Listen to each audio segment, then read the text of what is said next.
Do educate friends, then do the rest. Hello everyone, this is Sapna Singh and welcome to the channel Do Educate. Strength of material चल रहा है। अभी हमने cylindrical shape को complete किया है, उसके बाद हमने स्फेयर का भी देखा है केस। आज डिस्कस करेंगे एक नया टॉपिक जिसका नाम है columns and struts.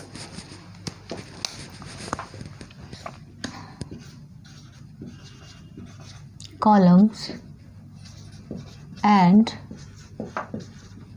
Struts. Column and strut होते क्या है, आप इसको अज्यूम कर सकते हो, मान सकते हो कि जैसे कोई स्ट्रक्चर होता है, एक स्ट्रक्चरल मेंबर की तरह इसको ट्रीट कर सकते हो, जिसकी शेप कुछ इस टाइप की होती है, कुछ ऐसा। ये क्या है, एक तरीके का स्ट्रट है। आप कहोगे कि ये तो क्या है, एक रेक्टेंगुलर बार है। ये क्या है, एक रेक्टेंगुलर बार है, तो इसको हम स्ट्रट कैसे कह सकते हैं? तो स्ट्रट अगर ये इसको कहा जा रहा है, इट मीन्स कि जो इसकी एक्सिस है, इस सेक्शन की जो एक्सिस है, ये हमने मान लिया कि ये क्या है, इसकी एक्सिस है।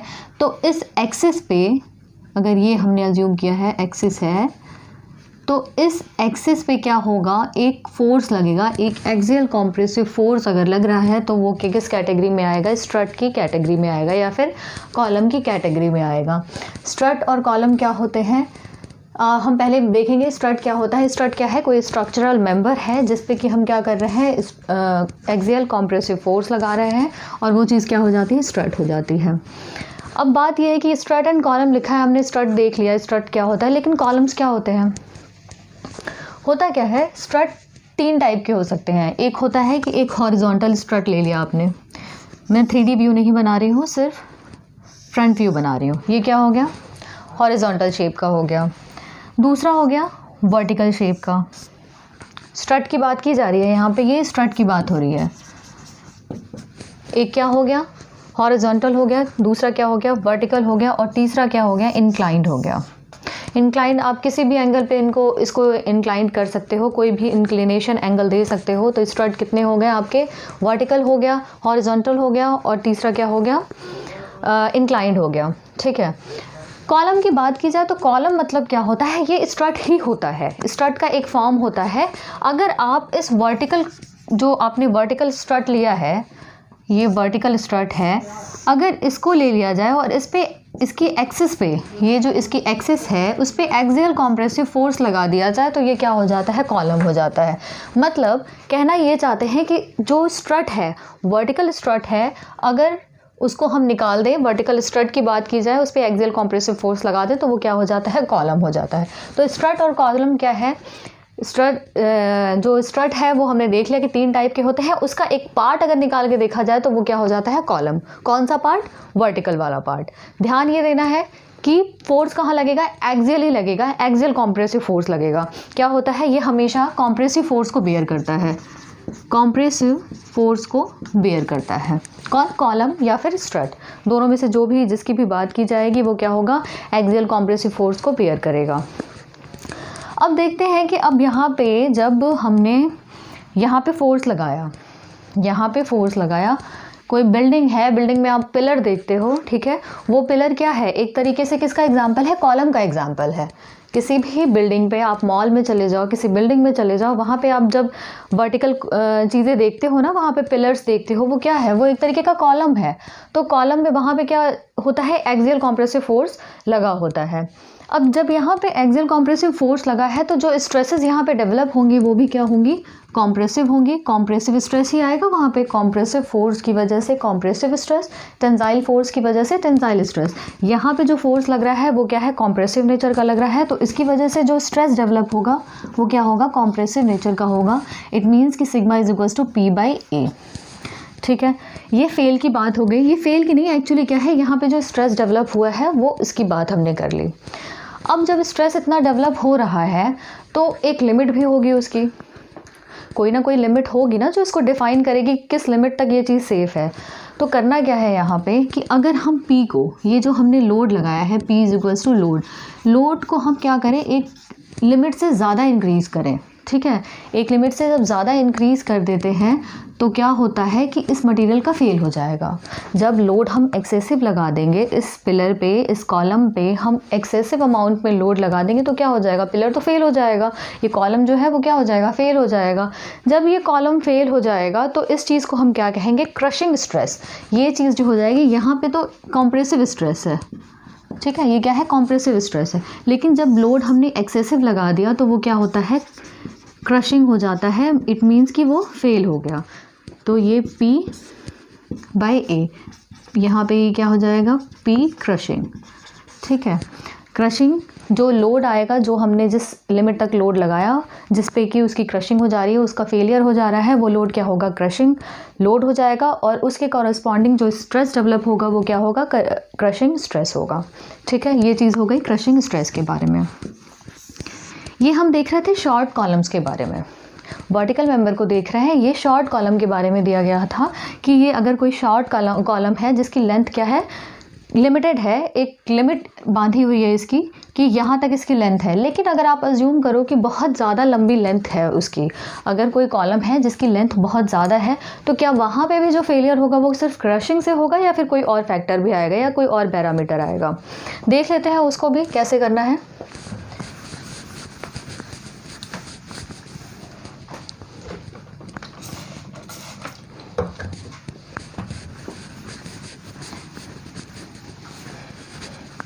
यहाँ पे हमने शॉर्ट कॉलम की बात की है जहाँ पे फेलियर क्रशिंग से हो रहा था।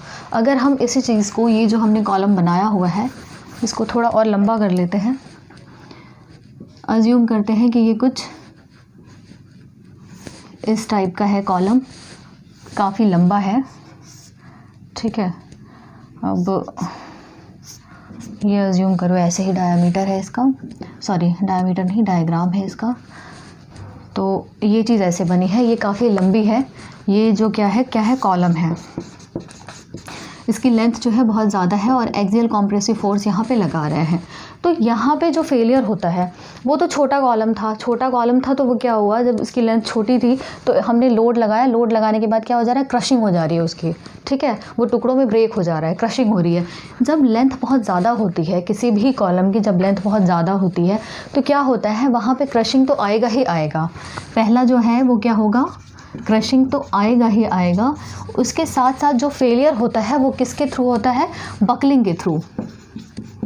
बकलिंग के थ्रू मतलब इस तरीके से ये जो होगा ना, ये अगर आप मान लो इसकी एक्सिस ऐसे है, ठीक है, तो ये जो इसकी एक्सिस होगी वो क्या हो जाएगी, फेल होने के बाद ऐसी हो जाएगी, ठीक है। ये क्या हो जा रहा है, बकल हो जा रहा है, बेंड हो जा रहा है, ठीक है। तो ये क्या चीज़ हो गई, लॉन्ग कॉलम में क्या होगा, क्रशिंग और बकलिंग दोनों के थ्रू होगा।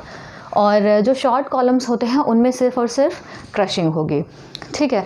तो इस जो बकलिंग है, ये बकलिंग के करस्पॉन्डिंग जो भी आप कह सकते हो कि जो भी लोड होगा, जो बकल करा रहा है, जो बेंड करा रहा है, उसको हम क्या कहेंगे, बकलिंग लोड या फिर क्रिटिकल लोड, ठीक है। उसको क्या कहते हैं हम, बकलिंग लोड या फिर क्रिटिकल लोड, या फिर इसको कहते हैं क्रिपलिंग लोड, ठीक है। ये सारी चीज़ें इसकी हो गई, ठीक है। क्या हो गया, बकलिंग लोड हो गया, क्रिटिकल लोड हो गया, और ये क्या हो गया, क्रिपलिंग लोड हो गया। तो ये हो गई आपकी लॉन्ग कॉलम के बारे में बात। एक यूलर थे, एक साइंटिस्ट थे, उन्होंने क्या किया, एक कॉन्सेप्ट दिया। वो कॉन्सेप्ट किसके बारे में था, वो सिर्फ और सिर्फ लॉन्ग कॉलम के बारे में था। हमने क्रशिंग का देख लिया कि क्रशिंग के लिए कैसे निकालेंगे, पूछ लेगा अगर क्वेश्चन में क्रशिंग स्ट्रेस निकालो तो क्या करेंगे, डायरेक्ट P जितना लोड लग रहा है डिवाइडेड बाय एरिया, ठीक है, जिस वजह से क्रशिंग हो रही है वो लोड डिवाइडेड बाय एरिया। लेकिन अगर लॉन्ग कॉलम दे दे तो लॉन्ग कॉलम में क्या होगा कि ये दो चीज़ें आ रही हैं, एक तो क्रशिंग आ रहा है और दूसरा बकलिंग आ रहा है। यूलर जो थे उन्होंने एक फार्मूला दिया जो सिर्फ और सिर्फ लॉन्ग कॉलम के लिए था। यूलर्स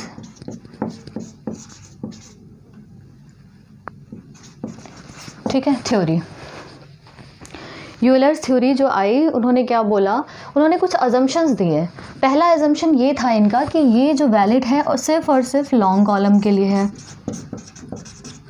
किसके लिए है, लॉन्ग कॉलम के लिए है। दूसरा अजम्पशन इन्होंने दिया कि लोड जो है एक्सियली अप्लाई होना चाहिए, ठीक है। लोड जो है वो क्या है, एक्सियली अप्लाई होना चाहिए। तीसरा इन्होंने जो दिया, उन्होंने कहा कि जो क्रॉस सेक्शन है, मतलब ये जो स्टार्टिंग से और एंड पॉइंट तक जो इसका क्रॉस सेक्शन है उसमें कोई भी चेंज नहीं होना चाहिए। मतलब जो क्रॉस सेक्शन एरिया यहाँ पे होगा वो यहाँ पे होगा, वो सेंटर में भी होगा, वो आगे भी होगा। तो मतलब जो क्रॉस सेक्शन एरिया है वो क्या है, कांस्टेंट होना चाहिए। स्टार्टिंग से एंड तक हर जगह क्रॉस सेक्शन एरिया जो है वो क्या होना चाहिए, कांस्टेंट होना चाहिए। एक इन्होंने बताया कि ये किसके लिए है, लॉन्ग कॉलम के लिए मैंने बता दिया था। मटेरियल क्या होना चाहिए, होमोजीनियस होना चाहिए, और क्या होना चाहिए, आइसोट्रॉपिक होना चाहिए। मटेरियल क्या होना चाहिए, होमोजीनियस होना चाहिए और फिर आइसोट्रॉपिक होना चाहिए। एक जो सबसे इम्पॉर्टेंट अजम्पशन था इनका, उन्होंने ये कहा कि हम क्या करेंगे, हम सिर्फ और सिर्फ बकलिंग लोड को लेके चलेंगे। क्या करेंगे, सिर्फ और सिर्फ बकलिंग को लेके चलेंगे, हम क्रशिंग को यहाँ पे उसकी बात नहीं करेंगे। हमने क्या किया, सिर्फ और सिर्फ बकलिंग लोड की बात की, क्रशिंग की बात नहीं की, बकलिंग लोड ओनली।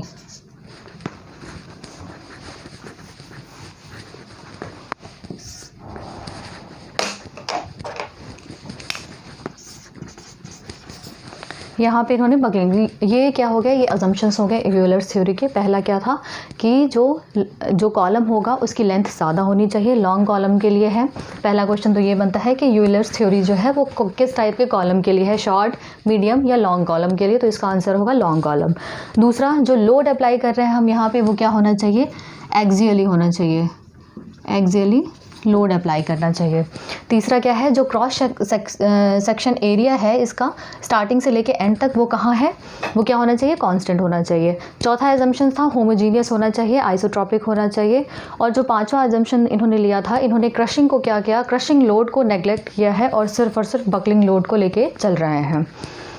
यहाँ पे इन्होंने फार्मूला क्या दिया बकलिंग लोड के लिए, फार्मूला लिख देती हूँ यहाँ पे, PE is equals to pi square EI divide by LE square. ये क्या है, यूलर्स फार्मूला है फॉर लॉन्ग कॉलम, ठीक है, फॉर लॉन्ग कॉलम के लिए ये यूलर्स फार्मूला है। LE जो है यहाँ पे, P जो है, PE जो है वो क्या है, बकलिंग लोड है, PE क्या है, बकलिंग लोड है, बकलिंग लोड हो गया। पाई हमें पता है, E पता है हमें, ठीक है, E क्या है, मॉडुलस ऑफ इलास्टिसिटी है, I हमें पता है, LE क्या है यहाँ पे, LE क्या है, इफेक्टिव लेंथ है, इफेक्टिव लेंथ है। अब ये सोच सकते हैं कि इफेक्टिव लेंथ क्या है, सीधे सीधे यहाँ पे L भी तो लिख सकते थे, सिर्फ जो भी है आपकी, जो आपने यहाँ पे स्ट्रट या कॉलम जो भी माना है, तो कॉलम की सीधे सीधे आप लेंथ लिख सकते हो। यहाँ पे इफेक्टिव लेंथ का क्या मतलब है, तो मैं आपको बता दूँ यहाँ पे कि इफेक्टिव, इसके अलग अलग केसेस होते हैं यूलर्स थ्योरी, या फिर आप कह सकते हो कि इसमें हम 4 चीज़ों को पढ़ेंगे। चारों चीज़ें अलग अलग हैं कि किस पोजीशन में किस तरीके से हमने क्या किया है उसको डिफाइन किया है। पहला जो केस है कि जो एंड्स हैं, अगर मान लो कि कोई कॉलम है, कॉलम के एंड्स की कंडीशन के ऊपर डिपेंड करता है उसकी इफ़ेक्टिव लेंथ। कोई भी कॉलम है वो किस तरीके से एक दूसरे के साथ जुड़ा हुआ है, एंड्स की कंडीशन क्या है, मतलब स्टार्टिंग में किस टाइप से जुड़ा हुआ है या एंड में किस टाइप से जुड़ा हुआ है, उसके ऊपर बेस्ड है इफ़ेक्टिव लेंथ। तो पहला जो है वो क्या है, जब उसके दोनों एंड हिंज्ड हो।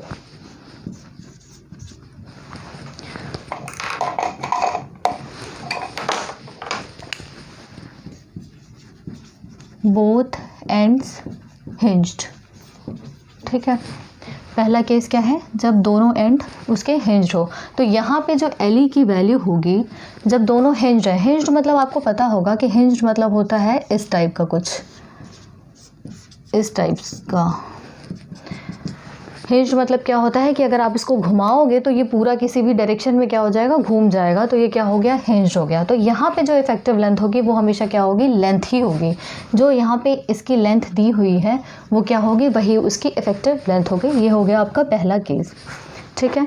ये बात हो गई हिंज्ड कंडीशन की।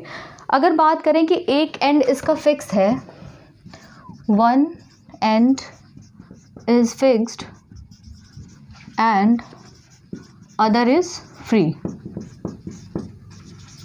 तो यहाँ पे जो इफेक्टिव लेंथ होगा, यहाँ पे एक इस तरीके से शो कर देते हैं, ये फिक्स हो गया और ये क्या हो गया, फ्री हो गया।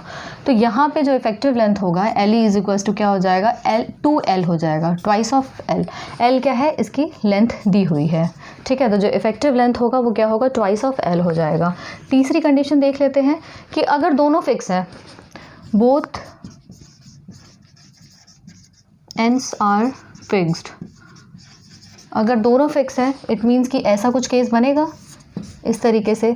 तो यहाँ पे जो एल ई होगी, एल ई की वैल्यू, इफेक्टिव लेंथ की वैल्यू वो क्या हो जाएगी, L/2, क्या हो जाएगी, L/2। यहाँ पे इसको ऐसे शो कर देती हूँ,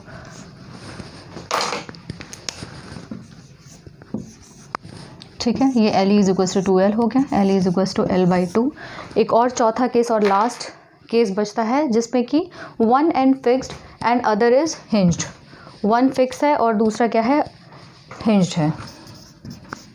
one and fixed and other is hinged. तो वहाँ पे जो इफेक्टिव लेंथ होगा वो हो जाएगा L/√2 हो जाएगा। इसका डायग्राम यहाँ पे बना के दिखा देती हूँ। क्या है कि जब एक एंड फिक्स है और दूसरा हिंज है, एक फिक्स इस तरीके से हो गया और दूसरा क्या हो गया, हिंज्ड हो गया इस तरीके से, ठीक है। तो वहाँ पे जो इफेक्टिव लेंथ होगा यहाँ पे L इज इक्वल्स टू क्या हो जाएगा, L/√2। ये हो गया इफेक्टिव लेंथ की वैल्यू।